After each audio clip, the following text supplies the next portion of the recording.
नमस्कार दोस्तों। आज से हम स्टार्ट करेंगे बायोलॉजी फॉर एसएससी जेईई 2025। जैसा कि मैंने पहले वीडियो में आपको बताया कि हम नॉन टेक स्टार्ट करने वाले हैं एसएससी जेईई के लिए, जिसका टारगेटेड टाइम पीरियड रहेगा 150 आवर्स। मतलब हम 150 आवर्स में आपको कंप्लीट नॉन टेक प्रोवाइड कराने वाले हैं। साथ में करंट अफेयर भी रहेगा, डेली क्लासेस होंगी। तो जल्द ही आपको करंट अफेयर की भी डेली क्लासेस मिलने लगेगी और ये सभी कंटेंट हम एसएससी जे के लिए तैयार कर रहे हैं, जो कि आपको दोस्तों 100% बेनिफिट करेगा। तो चलिए फिर स्टार्ट करते हैं आज का सेशन। मेरा नाम है अरविंद चौहान एंड आप देख रहे हैं कॉन्सेप्ट डिकोडर। बेसिकली आज हम इस लेक्चर में स्टार्ट करेंगे फर्स्ट चैप्टर ऑफ बायोलॉजी, जिसको बोलते हैं सेल बायोलॉजी। सेल बायोलॉजी, देखिए दोस्तों, बायोलॉजी का मतलब आप सभी जानते हैं, study of life is called biology. मतलब जीवन के अध्ययन को हम जीव विज्ञान बोलते हैं। वहीं पे अगर बात करें सेल क्या है, तो सेल दोस्तों it is a basic unit of life. ये लाइफ की बेसिक यूनिट है। यहीं से जीवन की शुरुआत होती है। यहीं से जीवन की शुरुआत होती है। अगर मैं अपने अंदर बात करूं, तो मैं जो हाथ हिला रहा हूं या बोल रहा हूं, ये सभी किसके कारण है दोस्तों? सेल के अंदर फंक्शन होते हैं। सेल के अंदर बहुत सारे ऑर्गेनेल होते हैं, कंपोनेंट होते हैं, वे फंक्शन करते हैं। तब जाके दोस्तों पूरी बॉडी रिएक्ट करती है। तब जाके पूरी बॉडी रिएक्ट करती है। तो आज हम डिटेल में सेल को डिस्कस करने वाले हैं। तो चलिए बात करते हैं। तो देखिए, बायोलॉजी का मीनिंग क्या है दोस्तों? स्टडी ऑफ लाइफ, जीवन के अध्ययन को हम बायोलॉजी बोलते हैं, हिंदी में जीव विज्ञान बोलते हैं। एंड ये जो आप वर्ड देख रहे हैं बायो, ये हमने कौन से वर्ड से ड्राइव किया है? ये किया है ग्रीक वर्ड से। Greek word, and Greek word में बायो का मीनिंग है लाइफ। काफी सिंपल है। अब चलिए बात करते हैं बायोलॉजी की कितनी मेन ब्रांच है। तो दोस्तों, बायोलॉजी को हम तीन कैटेगरी में डिवाइड करते हैं। पहला कैटेगरी है जूलॉजी, जिसमें हम एनिमल की स्टडी करते हैं। जिसमें हम एनिमल की स्टडी करते हैं। फिर है दोस्तों बॉटनी, जिसमें हम प्लांट की स्टडी करते हैं, पादपों की स्टडी करते हैं। फिर है आपका माइक्रो बायोलॉजी, जिसमें दोस्तों हम माइक्रो ऑर्गेनिजम्स का अध्ययन करते हैं। माइक्रो ऑर्गेनिजम्स का अध्ययन करते हैं, सूक्ष्म जीवों का, जैसे कि बैक्टीरिया है, वायरस है, एंड बहुत सारे हो सकते हैं दोस्तों। अमीबा हो सकता है, पैरामीशियम हो सकता है, बहुत सारे हो सकते हैं। ठीक है, जो कि सिंगल सेल के बने होते हैं, वो छोटे होते हैं, नेक्ड आई से इनको देख पाना पॉसिबल नहीं है। इनको देखने के लिए हम यूज करते हैं माइक्रोस्कोप का। माइक्रोस्कोप का अब बात करेंगे दोस्तों, सेल को स्टार्ट करने से पहले जितने भी साइंटिस्ट इंपोर्टेंट हुए हैं बायोलॉजी में, उनके लिए हम कुछ पॉइंट्स देखने वाले हैं। जैसे कि यहां पे हम बात करेंगे फादर्स इन बायोलॉजी। चलिए फिर बात करते हैं next, father of immunology. Immunology क्या है दोस्तों? Study of immunity. इम्यूनिटी क्या है दोस्तों? रोग रोधक क्षमता। जो हम बीमारी से लड़ पाते हैं, यही है इम्यूनिटी। और इसकी स्टडी को हम इम्यूनोलॉजी बोलते हैं। एंड इनके जनक हैं एडवर्ड जेनर। Edward Jenner. इसके बाद बात करेंगे फादर ऑफ प्लांट पैथोलॉजी। देखिए दोस्तों, पैथोलॉजी कौन होते हैं? मतलब पैथोलॉजी क्या है? Study of pathogen. Study of pathogen and pathogen disease causing micro organisms होते हैं, बीमारी कोज करने वाले सूक्ष्म जीव होते हैं। तो हम बोल सकते हैं कि फादर ऑफ प्लांट पैथोलॉजी, ये तो हो जाएंगे डी बरी, बट इसका बेसिक मीनिंग क्या है प्लांट पैथोलॉजी का? प्लांट पैथोलॉजी में हम स्टडी करते हैं प्लांट की डिसीज एंड उसमें होने वाले डिसऑर्डर की। इसके बाद बात करेंगे फादर ऑफ कंडीशनड रिफ्लेक्सेस, जिसके फादर हो जाएंगे पावलो। इसको हम दोस्तों नर्व सिस्टम में अच्छे से कवर करने वाले हैं। देखिए क्या होता है, लेट्स सपोज आज आप कोई काम कर रहे हैं और आपको दोस्तों एक नुकीली चीज लग जाए। सेम कंडीशन नेक्स्ट टाइम बनेगी, तो आपका हाथ अचानक से दोस्तों वहां से हट जाएगा। इसी को बोलते हैं रिफ्लेक्सेस एंड इसी को बोलते हैं कंडीशन रिफ्लेक्सेस। तो इनके जनक हो जाएंगे पाब्लो। इसके बाद बात करेंगे father of antibiotic. Father of antibiotic ये हो जाएंगे अलेक्जेंडर फ्लेमिंग। एंटीबायोटिक कब लेते हैं? जब हम बीमार पड़ जाते हैं तो जो टैबलेट लेते हैं वो है एंटीबायोटिक। इसके बाद बात करेंगे फादर ऑफ ब्लड सर्कुलेशन। तो ब्लड सर्कुलेशन के फादर कौन हो जाएंगे दोस्तों? William Harvey. William Harvey. Then father of blood group. देखिए ब्लड सर्कुलेशन में क्या क्या चीजें आएंगी? बहुत सारी चीजें आएंगी, जैसे कि हार्ट आएगा, आर्टरीज आएंगी, वेन्स आएंगे। ये सभी चीजें किस में आएंगी? ब्लड सर्कुलेशन में आएंगी। इवन ब्लड भी आएगा।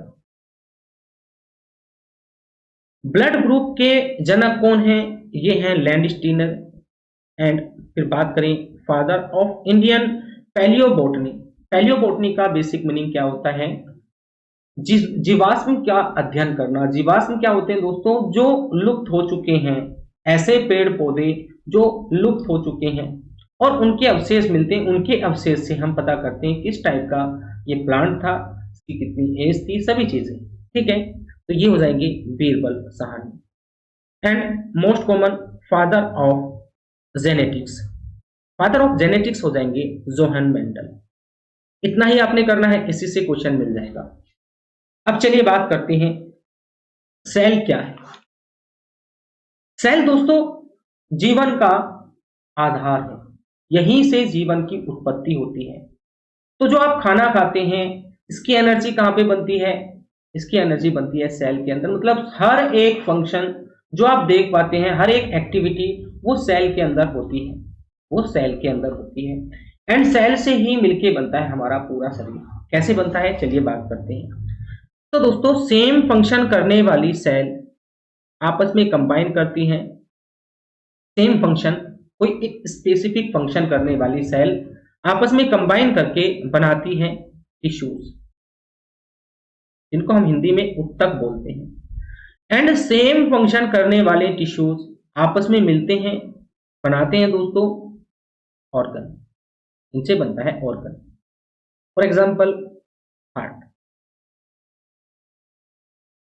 तो हार्ट एक ऑर्गन है, लीवर एक ऑर्गन है, लंग्स एक ऑर्गन है। ठीक है, अब ये सभी ऑर्गन मतलब सेम काम करने वाले ऑर्गन मिलके बनाते हैं ऑर्गन सिस्टम। जब ऑर्गन ऑर्गन से मिलेगा तो बनाएगा दोस्तों ऑर्गन सिस्टम। जैसे कि हार्ट अकेला काम नहीं करता है, इसके साथ बहुत सारी चीजें होती हैं, जैसे कि आर्टरीज होती है, वेन्स होती हैं। जब हम हार्ट को अच्छे से पढ़ेंगे, ब्लड सर्कुलेशन को अच्छे से पढ़ेंगे, तब आपको समझ आएगा। तो ये ऑर्गन सिस्टम मिलके पूरी बॉडी बनाते हैं। ऑर्गन सिस्टम मिलके पूरी बॉडी तैयार करते हैं। इस टाइप से दोस्तों पूरी बॉडी बनती है। अब ऐसा नहीं है कि ये हर किसी में होगा, ये सिर्फ उसमें होता है जिसमें बहुत सारी सेल होती हैं, जिनको बोलते हैं multi cellular. Multi cellular. But unicellular में सिर्फ एक ही सेल होती है, सिर्फ एक ही सेल होती है। जैसे कि बैक्टीरिया। बैक्टीरिया में दोस्तों आपको सिर्फ एक ही सेल देखने को मिलेगी, इसलिए वे ग्रोथ नहीं कर पाते हैं, इसलिए वे ग्रो नहीं कर पाते हैं। ठीक है, और इसलिए ही उनका साइज बहुत छोटा होता है, क्योंकि एक सेल के बने होते हैं। तो यहाँ पे देखिए स्टडी ऑफ सेल क्या हो जाएगा? साइटोलॉजी हो जाएगा। बात करें दोस्तों, it is the smallest unit of life and also called building block of life. तो ये सबसे छोटी इकाई है हमारे जीवन की, इसी से जीवन की शुरुआत होती है और इसको बिल्डिंग ब्लॉक ऑफ लाइफ भी बोलते हैं। क्यों? क्योंकि जितना भी हमारा ढांचा आप देख रहे हैं ये किसका बना है? सेल का बना है। Without sell anything does not exist independently. चलिए इसकी बात करते हैं। तो दोस्तों अगर कोई इंडिपेंडेंट रहना चाहता है तो उसमें सेल होनी चाहिए। कैसी सेल? लिविंग सेल होनी चाहिए, मतलब जिंदा कोशिका, उसमें जीवित कोशिका होनी चाहिए अगर कोई स्वतंत्र रहना चाहता है। जैसे कि मैं स्वतंत्र हूं दोस्तों, मेरा अपना एक फंक्शन है, सभी चीजें मेरी अपनी हैं, तो सेम वैसा ही आपका होगा। तो इसको बोलते हैं इंडिपेंडेंट एग्जिस्टेंस। क्यों? क्योंकि मेरे अंदर जीवित कोशिकाएं हैं, लिविंग सेल है। बट वहीं पे अगर बात करें, अगर डेड सेल है तो इसका इंडिपेंडेंट एग्जिस्टेंस नहीं होगा। फॉर एग्जांपल वायरस, वायरस के अंदर सेल नहीं होती है, वायरस के अंदर सेल नहीं होती है, या आप इसको बोल सकते हैं डेड सेल है, बट फिर भी इसका एग्जिस्टेंस है, बट इंडिपेंडेंट नहीं है दोस्तों। मतलब ये होस्ट सेल में रह के पनपता है। जैसे ये हमारे अंदर आ जाएगा तो ये ग्रो करने लगेगा, डिसीज कोज करेगा, मूवमेंट करेगा, सब चीज करेगा। बट जैसे ही हमारे शरीर से बाहर होगा या फिर ये लिविंग सेल से अलग होगा, तब ये बिल्कुल डेड हो जाएगा, तब इसमें कोई भी एक्टिविटी नहीं होगी, क्योंकि ये बोला है कि without sell anything doesn't exist independently. अगर सेल नहीं है तो इंडिपेंडेंट नहीं रह सकता है। इसके बाद बात करेंगे, it is the basic fundamental, भाई सबसे मूल इकाई सेल है। स्ट्रक्चरल यूनिट भी इसको बोलते हैं। फंक्शन जितने भी परफॉर्म होते हैं हमारे अंदर सेल के अंदर होते हैं, इसलिए इसको फंक्शनल यूनिट भी बोलते हैं।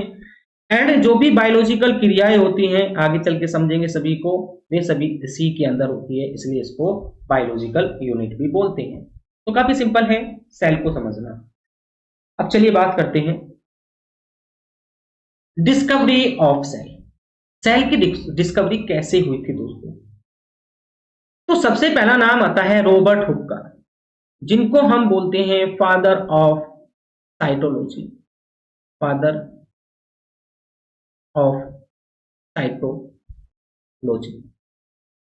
इनके पास दोस्तों एक ओल्ड, पुराने जमाने का एक इनके पास माइक्रोस्कोप था। मतलब एडवांस माइक्रोस्कोप नहीं था, प्रिमिटिव माइक्रोस्कोप था।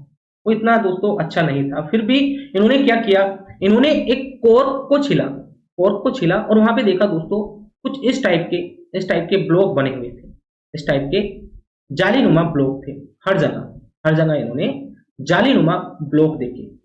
और ये ब्लॉक कैसे लगते हैं? जैसे कि दोस्तों आप सेल देखते हैं, जैसे कि आप सेल देखते हैं, ठीक है, कंप्यूटर में जो आप सेल देखते हैं, सेम वैसे ही ये ब्लॉक थे, इसलिए इन ब्लॉक्स को नाम दिया गया सेल। सेल की डिस्कवरी किसने की थी? रॉबर्ट हुक ने की थी दोस्तों, 1665 में की थी। एंड कौन सी सेल डिस्कवर की थी? कोर्क की सेल। और ये सेल दोस्तों डेड सेल थी, ये लिविंग सेल नहीं थी, ये जीवित कोशिका नहीं थी, ये थी दोस्तों डेड सेल। फिर बात करेंगे ल्यूवेनहॉक। ल्यूवेनहॉक ने एडवांस माइक्रोस्कोप का दोस्तों आविष्कार किया था, जिसके कारण ये और ज्यादा अच्छे से डीपली स्टडी कर पाए, क्योंकि इनके पास था एडवांस माइक्रोस्कोप। और इन्होंने 1674 में पहली बार लिविंग सेल की खोज की, किसमें? पॉन्ड वाटर में, पॉन्ड वाटर में। तो ये दो वर्ड आपने या दो पॉइंट आपने याद रखने हैं। सबसे पहले किसने किया था दोस्तों? रॉबर्ट हुक ने। बट कौन सी सेल थी? डेड सेल, 1665 में। ये ईयर इंपोर्टेंट है, ये ईयर इंपोर्टेंट नहीं है। उसके बाद ल्यूवेनहॉक ने लिविंग सेल को डिस्कवर किया। तो देखिए इनके नाम कई रिकॉर्ड हैं, जैसे कि father of microscope, father of microbiology and father of living cell, इस टाइप से भी आप बोल सकते हैं। चलिए फिर आगे चलते हैं, आगे बात करेंगे। कुछ और डिस्कवरी हुई थी दोस्तों, जैसे कि न्यूक्लियस की डिस्कवरी हुई थी 1831 में। किसने की थी? रॉबर्ट ब्राउन ने की थी। न्यूक्लियस को हम ब्रेन बोलते हैं। जैसा कि हमारे शरीर में ब्रेन है, वैसा ही सेल में भी ब्रेन होता है, सेल में भी ब्रेन होता है। ये आप देख पा रहे हैं ब्रेन, एंड इसके अंदर ये जो आप बॉल देख पा रहे हैं, ये है न्यूक्लियोलस, ये है न्यूक्लियोलस। सभी को अच्छे से डीपली स्टडी करने वाले हैं, बट अभी हम कुछ कॉमन पॉइंट्स की बात कर रहे हैं। तो यहाँ पे देखिए ये है न्यूक्लियोलस, एंड ये जो आप देख पा रहे हैं कटा हुआ भाग, ये है आपका न्यूक्लियस, जिसको हम ब्रेन ऑफ द सेल बोलते हैं। क्योंकि ये सभी एक्टिविटीज को कंट्रोल करता है सेल की। सेल के अंदर क्या होना है क्या नहीं होना है ये कौन डिसाइड करेगा, ये न्यूक्लियस डिसाइड करेगा। इसी के अंदर डीएनए रहता है, या फिर आप बोल सकते हैं इसी के अंदर जेनेटिक मटेरियल रहता है, जेनेटिक मटेरियल। तो यहाँ पे देखिए ब्रेन से आप ब्राउन को कनेक्ट कर सकते हैं, तो रॉबर्ट ब्राउन ने डिस्कवरी की थी न्यूक्लियस की। उसके बाद आएगा प्रोटोप्लाज्म। प्रोटोप्लाज्म को डिस्कवर किया था दोस्तों पुरकिंजे ने 1839 में। ईयर इंपॉर्टेंट नहीं है, सिर्फ नाम इंपॉर्टेंट है और उनकी डिस्कवरी इंपॉर्टेंट है। पुरकिंजे ने दोस्तों डिस्कवर किया था प्रोटोप्लाज्म को। अब बात करें प्रोटोप्लाज्म क्या है, तो प्रोटोप्लाज्म अच्छे से पढ़ेंगे आगे चल के, बट इसके बारे में छोटी सी बात डिस्कस कर लेते हैं। ये जीवन का आधार है, ये भी जीवन का आधार है।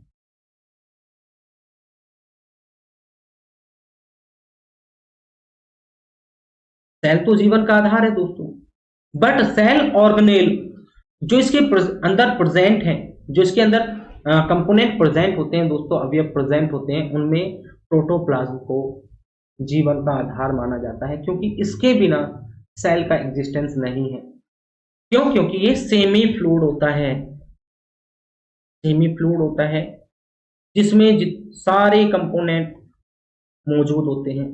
जैसे कि हम बात करें माइटोकॉन्ड्रिया, वो भी इसी में प्रेजेंट होगा। गोल्जी बॉडी, वो भी इसी में प्रेजेंट होगा।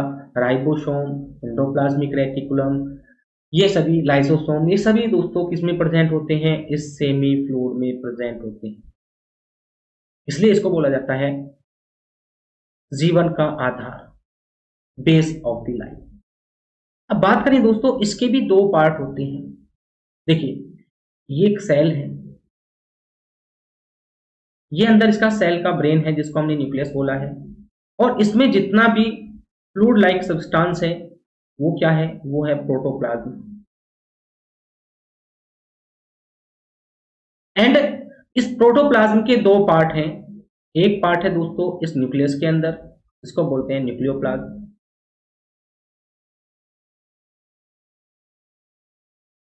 एक है इस न्यूक्लियस के बाहर जिसको बोलते हैं साइटोप्लाज्म। ठीक है, अब चलिए आगे चलते हैं। यहाँ पे देख सकते हैं आप, ये है साइटोप्लाज्म, ये है न्यूक्लियोप्लाज्म अंदर, और इस पूरे को क्या बोलते हैं? प्रोटोप्लाज्म बोलते हैं। फिर हम बात करेंगे सेल साइज के ऊपर। तो यहाँ पे हम सबसे पहले बात करने वाले हैं एनिमल सेल की। तो सबसे छोटी सेल कौन सी है दोस्तों? सबसे छोटी सेल इस जीवन जगत में, इस फुल लाइफ में, चाहे आप प्लांट की बात कर रहे हैं, आप एनिमल की बात कर रहे हैं, आप किसी की भी बात करते हैं, तो सबसे छोटी सेल है बैक्टीरियल सेल, और इसको बोलते हैं माइकोप्लाज्मा। पूरा नाम क्या है दोस्तों? पूरा नाम है माइकोप्लाज्मा गैलीसेप्टिकम। इसका डायामीटर है 0.1 टू 0.5 माइक्रोमीटर। देखिए कितना छोटा है, 0.1 टू 0.5 माइक्रोमीटर। एक माइक्रोमीटर में 10 टू पावर माइनस 10 टू की पावर माइनस 6 मीटर होते हैं। तो मतलब इसको आप 10 की पावर 6 से डिवाइड कर दीजिए, इतने मीटर आएंगे। देखिए कितना छोटा है, बहुत छोटा है दोस्तों। इसको आप नेक ऐसे नहीं देख सकते हैं, और इसी को हम सबसे छोटा सेल बोलते हैं।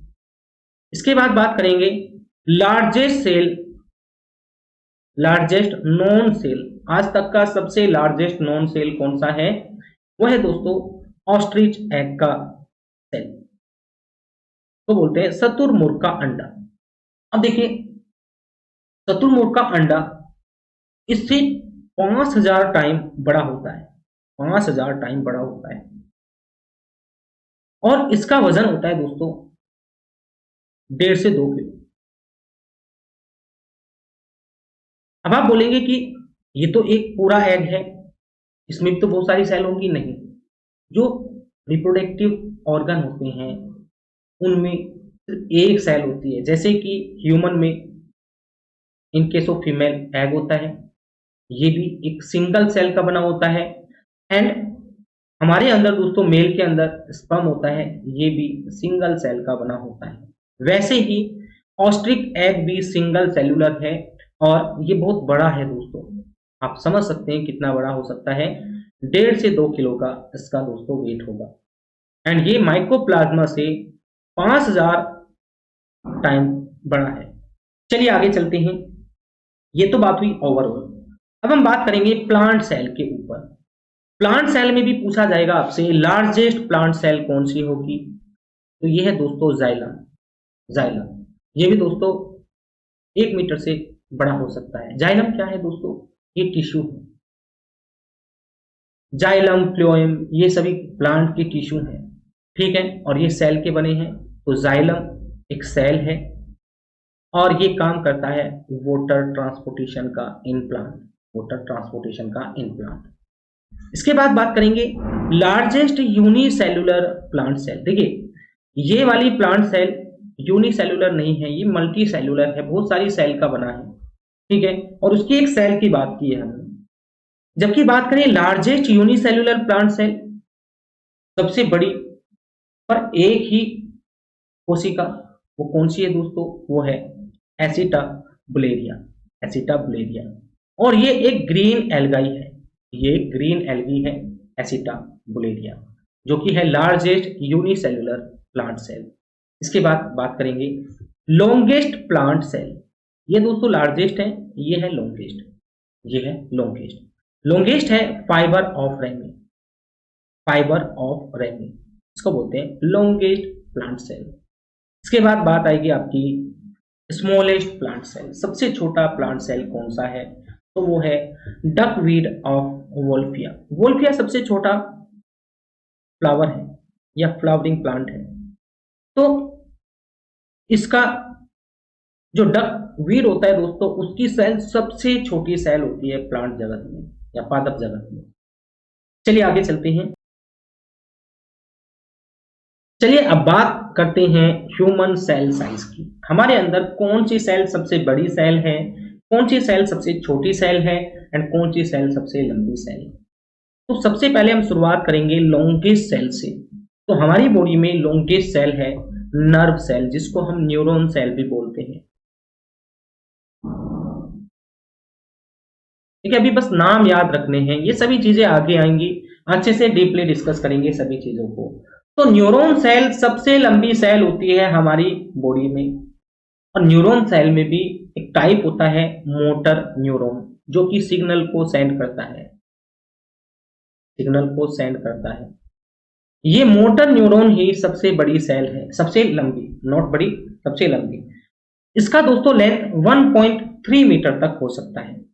इसके बाद बात करेंगे दोस्तों longest life cell in human body.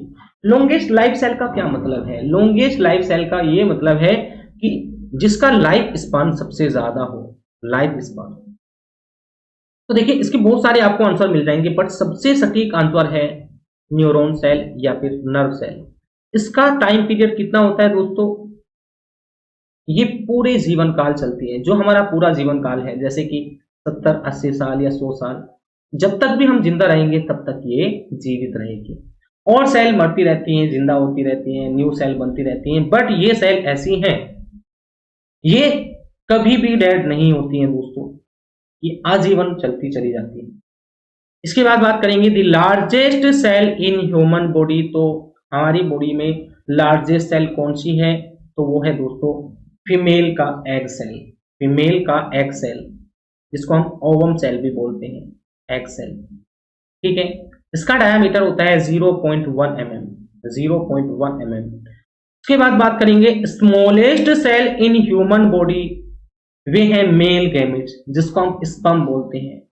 ये है 4 माइक्रोमीटर, 4 माइक्रोमीटर, देखिए इससे बहुत छोटा है, और एक पिन की नोक पे हजारों लाखों दोस्तों स्पर्म के सेल आ जाएंगे। याद रखना है sperm cell and egg cell ये सभी सिंगल सेल है, एक ही सेल है, ये सभी एक ही सेल है। और जब ये आपस में मिलते हैं तो यहाँ पे दोस्तों क्या होता है, फर्टिलाइजेशन होता है, और जो फर्स्ट प्रोडक्ट बनता है वो भी सिंगल सेलुलर होता है, वो भी सिंगल सेलुलर होता है। उसके बाद सेल डिवाइड करती है, ग्रोथ होती है, के बाद ग्रोथ होती है, बट सबसे पहला जो जाइगोट बनता है वो सिंगल सेलुलर होता है। इसके बाद बात करेंगे second smallest cell in human body, ये है दोस्तों blood cell, RBC, red blood cell. तो हमने बात की सेल के बेसिक की, हमने बात की दोस्तों सेल के साइज की। अब चलिए बात करते हैं टाइप्स ऑफ सेल की। तो हम types of cell number of cell के आधार पे डिसाइड करेंगे। तो देखिए यहाँ पे सबसे पहला है यूनिसेल्युलर ऑर्गेनिजम्स, जिनमें सिर्फ एक सेल पाई जाती है, जिसमें एक सिंगल सेल पाई जाती है दोस्तों। तो एग्जाम्पल हो जाएगा अमीबा, पैरामीशियम, बैक्टीरिया, ये सभी सिंगल सेल के एग्जाम्पल हो जाएंगे। बट ऐसा नहीं है कि बायोलॉजी में सिर्फ यही है। बायोलॉजी में दोस्तों बहुत असंख्य आपके यूनिसेल्युलर ऑर्गेनिजम्स मिल जाएंगे, जैसे कि माइक्रो ऑर्गेनिजम्स, ये सभी क्या होते हैं, सिंगल सेलुलर होते हैं। यहाँ पे आप देख सकते हैं अमीबा, ये इसका स्ट्रक्चर है, ये है पैरामीशियम का स्ट्रक्चर। हम माइक्रोबायोलॉजी में इन सभी के स्ट्रक्चर को डिस्कस करेंगे, क्योंकि इनसे क्वेश्चन पूछे जाते हैं। चलिए आगे चलते हैं, आगे बात करेंगे मल्टी सेलुलर ऑर्गेनिजम्स। तो मल्टी सेलुलर तो आप सभी जानते हैं, जैसे कि जिनमें एक से ज्यादा सेल होती है, जैसे कि फंगी हो जाएगी दोस्तों, प्लांट सेल हो जाएगी, एनिमल सेल हो जाएंगी। ये सभी कैसी सेल हैं, ये सभी मल्टी सेलुलर सेल हैं। अब हम बात करते हैं दोस्तों सेल थ्योरी।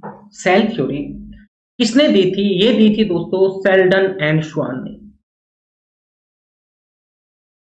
सेल्डन ये थे German botanist, German botanist, and श्वान ये थे ब्रिटिश जूलॉजिस्ट। अब यहां पे देखिए इनके हाइपोथेसिस की बात करें, इन्होंने क्या बोला था, इन्होंने बोला कि सभी ऑर्गेनिजम्स चाहे वे सिंगल सेल्युलर हों या फिर मल्टी सेल्युलर ऑर्गेनिजम्स हों, वे सभी सेल के बने होते हैं, वे सभी सेल के बने होते हैं। एंड उनका सबसे यूनिक फीचर होता है plasma membrane. Plasma membrane essential requirement है लिविंग सेल की। प्लाज्मा मेम्ब्रेन नहीं होगी तो सेल डेड हो जाएगी। क्यों दोस्तों, क्योंकि ये एक सिलेक्टिव नेचर की सेल मेम्ब्रेन होती है, झिल्ली होती है, जो कि डिसाइड करती है किस चीज को अंदर आने मतलब अंदर बाहर आने जाने देना है। तो जो हमारे काम की चीज है, हमारे सेल को चाहिए वही चीज यहाँ पे अंदर बाहर आ जा सकती है इस मेम्ब्रेन के थ्रू। इसलिए ये प्लाज्मा मेम्ब्रेन इसेंशियल रिक्वायरमेंट है ऑफ लिविंग सेल। इसके बाद बात करेंगे cell is the most basic unit of structure and function, ये तो हम सभी जानते हैं। फिर बात करेंगे सेल वॉल की। तो सेल वॉल भी एक यूनिक फीचर है प्लांट सेल का। ये एनिमल सेल में नहीं पाया जाता है, ये प्लांट सेल में पाया जाता है, ये बैक्टीरियल सेल में पाया जाता है, बट एनिमल सेल में ये नहीं पाया जाता है। एनिमल सेल में ये एब्सेंट होता है दोस्तों। एंड सेल वॉल का काम क्या है, ये सेल को शेप देता है, रिजिडिटी प्रदान कराता है या प्रोवाइड कराता है, एंड एक्सटर्नल इन्वायरमेंट से उसको सेफ रखता है। बट इनके साथ प्रॉब्लम क्या थी,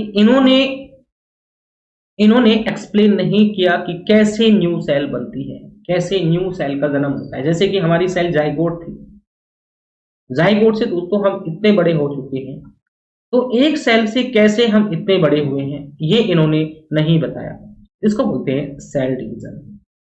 सेल डिवीजन, तो सेल डिवीजन को विर्चाउ ने एक्सप्लेन किया था। बट विर्चाउ पर जाने से पहले हम दोस्तों एक इंपॉर्टेंट नोट की बात करते हैं। यहाँ पे देखिएगा 1940 में डिस्कवरी हुई थी इलेक्ट्रॉन माइक्रोस्कोप की। इलेक्ट्रॉन माइक्रोस्कोप बहुत ही एडवांस माइक्रोस्कोप है, इसकी जूम कैपेसिटी बहुत ज्यादा होती है दोस्तों, बहुत ही जबरदस्त माइक्रोस्कोप होता है, तो जिसने कि मेडिकल फील्ड में बहुत ज्यादा क्रांति लाई। तो ये इन्वेंट किया था किसने, नॉल एंड रस्का ने। नॉल एंड रस्का ने, आप यहाँ पे देख सकते हैं नॉल एंड रस्का। अब चलिए बात करते हैं रुडोल्फ विर्चाउ की। रुडोल्फ विर्चाउ साइंटिस्ट थे, इन्होंने बताया कि कैसे न्यू सेल बनती है। इन्होंने बताया कि जो पहले से ही मौजूद सेल है वही डिवाइड करती है और न्यू सेल को जन्म देती है, जिनको बोलते हैं daughter cell. First explain that pre existing cell divide and new cell are form. From them and give the cell theory final से, और यहाँ पे सेल थ्योरी फाइनल हो जाती है। इसके बाद बात करें इस इंपॉर्टेंट नोट की, तो यहाँ पे देखिए वायरस कभी भी सेल थ्योरी को फॉलो नहीं करते हैं क्योंकि उनके पास सेल नहीं है, उनके पास सेल नहीं है। अगर वे होस्ट सेल से बाहर हैं तो डेड है, होस्ट सेल के अंदर है तो होस्ट सेल के साथ ही पनपेंगे। तो इसलिए हम बोल सकते हैं कि वायरस पर सेल थ्योरी अप्लाई नहीं होती। अब चलिए बात करते हैं टाइप्स ऑफ सेल की। दो टाइप की हमारे पास सेल होती हैं, प्रोकैरियोटिक सेल, सेकंड है यूकैरियोटिक सेल। प्रोकैरियोटिक सेल में दोस्तों प्रो का मतलब होता है प्रिमिटिव या फिर ओल्ड सेल, ओल्ड सेल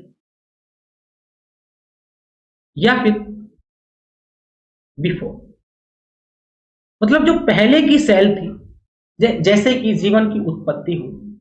आप सभी जानते हैं मिलियन साल पहले जीवन की उत्पत्ति हुई थी, करोड़ों अरबों साल पहले जीवन की उत्पत्ति हुई थी समुद्र से। तो उस टाइम जो सेल थी वो थी दोस्तों प्रोकैरियोटिक सेल। आज भी पाई जाती है बट सभी में नहीं, तो थोड़ा थोड़े चेंजेस हुए और ये बनी दोस्तों यूकैरियोटिक सेल। इसमें इसमें प्रॉब्लम क्या है? इसमें प्रॉब्लम है इसके न्यूक्लियस का ना होना। इसमें न्यूक्लियस नहीं है, इसमें न्यूक्लियस नहीं है, या फिर आप बोल सकते हैं कि ब्रेन इसमें नहीं है। ब्रेन के अंदर ही होता है डीएनए या जेनेटिक मटेरियल, तो जेनेटिक मटेरियल तो होता है बट ये ब्रेन में ना होके, क्योंकि ब्रेन नहीं है, ये साइटोप्लाज्म में ऐसे ही पड़ा रहता है। ठीक है, तो इसको इमेच्योर सेल बोलते हैं क्योंकि इसके पास ब्रेन नहीं है। वेरी ओल्ड सेल बोलते हैं, इसके पास कोई भी न्यूक्लियस नहीं होता है। And most important thing, membrane bound cell organelle are absent. जो मेम्ब्रेन बाउंड सेल ऑर्गेनेल है, देखिए मेम्ब्रेन का बहुत ज्यादा योगदान होता है, आगे चल के आप पढ़ेंगे। तो मतलब एक ये आपका बिस्किट है, बिस्किट को आप रैपर से निकाल के बाहर रख दीजिए, खराब हो जाएगा। वैसे ही दोस्तों माइटोकॉन्ड्रिया, गोल्जी बॉडी, ये सभी क्या है? ये सभी मेम्ब्रेन बाउंड सेल ऑर्गेनेल है के ऊपर मेम्ब्रेन चढ़ी रहती है। तो मेम्ब्रेन बाउंड सेल ऑर्गेनेल यहाँ पे एब्सेंट थे, यहाँ पे नहीं थे। वहीं पे यूकैरियोटिक सेल एक फुल कंप्लीट मैच्योर्ड सेल होती है जिसके पास हर एक चीज होती है। जैसे कि ये एक मैच्योर्ड सेल है, इसको न्यू सेल भी बोलते हैं। इसमें ट्रू न्यूक्लियस होता है, इसमें सभी मेम्ब्रेन बाउंड प्लस और सभी सेल ऑर्गेनेल प्रेजेंट होते हैं। चलिए इन दोनों का डिफरेंस देखते हैं अच्छे से। तो सबसे पहले बात करेंगे टाइप्स की। तो प्रोकैरियोटिक सेल कैसी होती है? यूनिसेल्यूलर, मतलब सिर्फ एक सेल की बनी होती है। वहीं पे यूकैरियोटिक सेल ये होती है दोस्तों multi cellular, multi cellular. Size इसका छोटा साइज होता है, स्मॉल, क्योंकि इसमें बहुत सारे सेल ऑर्गेनेल एब्सेंट होते हैं। जब मैं बोलता हूं सेल ऑर्गेनेल, तो सेल में मौजूद जो भी है वो सब सेल ऑर्गेनेल कहलाता है दोस्तों। इसका साइज बड़ा होता है क्योंकि ये मैच्योर सेल है, सभी चीजें इसमें होती हैं। सेल वॉल की बात करेंगे तो यहाँ पे भी सेल वॉल पाई जाती है, बट ये केमिकली बहुत कॉम्प्लेक्स होती है, केमिकली बहुत कॉम्प्लेक्स होती है। एंड यूकैरियोटिक सेल ये सिंपल टाइप की सेल वॉल होती है, इसकी सेल सिंपल टाइप की होती है। राइबोसोम की बात करेंगे दोस्तों। राइबोसोम काफी इंपॉर्टेंट है प्रोटीन के संश्लेषण में, प्रोटीन के बनने में। ठीक है, जैसे कि आरएनए आपने पढ़ा होगा। तो राइबोसोम प्रोकैरियोटिक सेल में स्मॉल होते हैं एंड स्फेरिकल शेप होती है, कुछ इस टाइप से गोल गोल होते हैं, गोल गोल होते हैं। जबकि यूकैरियोटिक सेल में राइबोसोम लार्ज होते हैं एंड लीनियर होते हैं। इनका टाइप्स क्या होता है दोस्तों? 80S इसमें यूकैरियोटिक सेल में, एंड प्रोकैरियोटिक सेल में ये 70S टाइप के होते हैं। वहीं पे बात करेंगे डीएनए की। तो DNA in case of prokaryotic cell nucleus में नहीं होता है क्योंकि न्यूक्लियस वहां पे नहीं है, वहां पे न्यूक्लियस नहीं है दोस्तों। तो ये साइटोप्लाज्म में ही बिखरे पड़े रहते हैं सर्कुलर फॉर्म में, सर्कुलर फॉर्म में ऐसे दोस्तों, ऐसे सर्कुलर फॉर्म में।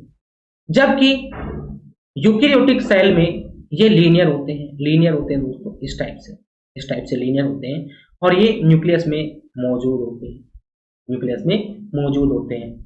इसके बाद बात करेंगे माइटोकॉन्ड्रिया, लाइसोसोम, सेंट्रोसोम, ये सभी यहाँ पे एब्सेंट होंगे, यहाँ पे प्रेजेंट होंगे। इसके बाद बात करें दोस्तों गोल्जी बॉडी, गोल्जी बॉडी भी एक मेम्ब्रेन बाउंड सेल ऑर्गेनेल है, तो यहाँ पे एब्सेंट रहेगा, यहाँ पे प्रेजेंट रहेगा। इसके बाद प्लाज्मिड की बात करें तो देखिए एक होता है हमारे पास क्रोमोसोमल आरएनए जो क्रोमोसोम का बना होता है, एक सॉरी क्रोमोसोमल डीएनए जो कि क्रोमोसोम का बना होता है। कुछ प्लाज्मिड भी होते हैं जो कि एक्स्ट्रा जेनेटिक मटेरियल कैरी करते हैं या कंटेन करते हैं। तो जो इन डीएनए से अलग का जेनेटिक मटेरियल है भाई, जो क्रोमोसोम से डीएनए बने हैं, न्यूक्लियस के अंदर है, उनको तो हम डीएनए बोल रहे हैं। बट अगर कुछ एक्स्ट्रा जेनेटिक मटेरियल है तो उसको हम प्लाज्मिड बोलते हैं, उसको हम प्लाज्मिड बोलते हैं। ये साइटोप्लाज्म में मौजूद होता है दोस्तों, ये साइटोप्लाज्म में मौजूद होता है। तो यहाँ पे देखिए प्रोकैरियोटिक सेल में ये प्रेजेंट होता है, जबकि यूकैरियोटिक सेल में बहुत ही कम पाया जाता है, मतलब बहुत ही रेयर होता है। बात करेंगे इंडोप्लाज्मिक रेटिकुलम, प्रोकैरियोटिक सेल में ये एब्सेंट होगा एंड यूकैरियोटिक सेल में ये प्रेजेंट होगा दोस्तों। फ्लैजिला, फ्लैजिला पूंछ होती है जिससे कि सेल मूव करती है, ये मूवमेंट में हेल्प करता है। तो प्रोकैरियोटिक सेल में छोटी पूंछ होती है, यहाँ पे बड़ी पूंछ होती है। ठीक है दोस्तों। सेल डिवीजन, अब ये काफी इंपॉर्टेंट है, देखिए सेल डिवीजन। प्रोकैरियोटिक सेल में सेल डिवीजन तो होता है, बट कैसा होता है, बाइनरी फिजन होता है। देखिए सेल डिवीजन के दो टाइप होते हैं, एक ग्रोथ, एक रिप्रोडक्शन। जैसे कि हम बात करें एग प्लस स्पर्म मिलता है तो इसको बोलते हैं रिप्रोडक्शन होना, यहां से जाइगोट बनता है, फिर इस जाइगोट की ग्रोथ चालू होती है, तो ये सेल यहाँ पे भी डिवाइड करती है। ठीक है, तो ग्रोथ एंड रिप्रोडक्शन ये सेल डिवीजन का ही पार्ट है। और यहाँ पे दोस्तों क्या होता है, यहाँ पे ग्रोथ नहीं होती है, यहाँ पे सिर्फ रिप्रोडक्शन होता है बाइनरी फिजन के द्वारा। जैसे कि हम बात करेंगे अमीबा में, वैसे अमीबा इसका एग्जाम्पल नहीं है, अमीबा दोस्तों यूकैरियोटिक सेल है, बट अमीबा में भी बाइनरी फिजन होता है, कई बार क्वेश्चन पूछा है। उसमें जो रिप्रोडक्शन होता है वो बाइनरी फिजन के थ्रू से होता है, जिसको बोलते हैं एसेक्सुअल रिप्रोडक्शन। तो यहाँ पे बाइनरी फिजन होगा और यहाँ पे दोस्तों माइटोसिस होगा।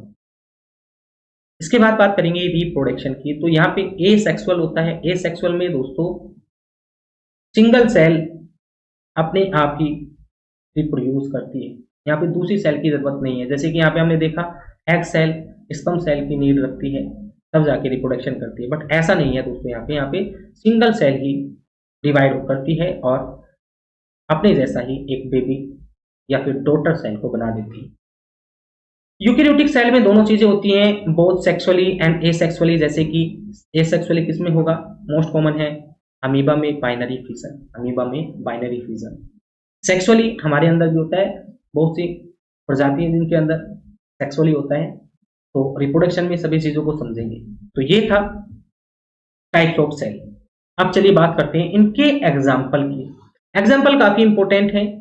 तो प्रोकैरियोटिक सेल में बैक्टीरियल सेल आएगी, आर्किया आएगा दोस्तों, साइनोबैक्टीरिया आएगा, माइक्रोप्लाज्मा आएगा, माइक्रोप्लाज्मा आएगा। देखिए ये सभी किसके टाइप है, बैक्टीरिया के टाइप है, इसको ब्लू ग्रीन एल्गी भी बोलते हैं।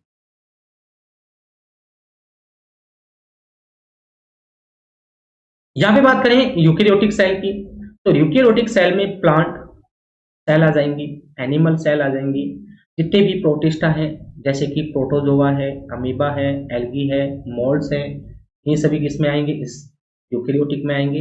एंड देन फंगी, फंगी भी यूकैरियोटिक सेल का एग्जाम्पल है।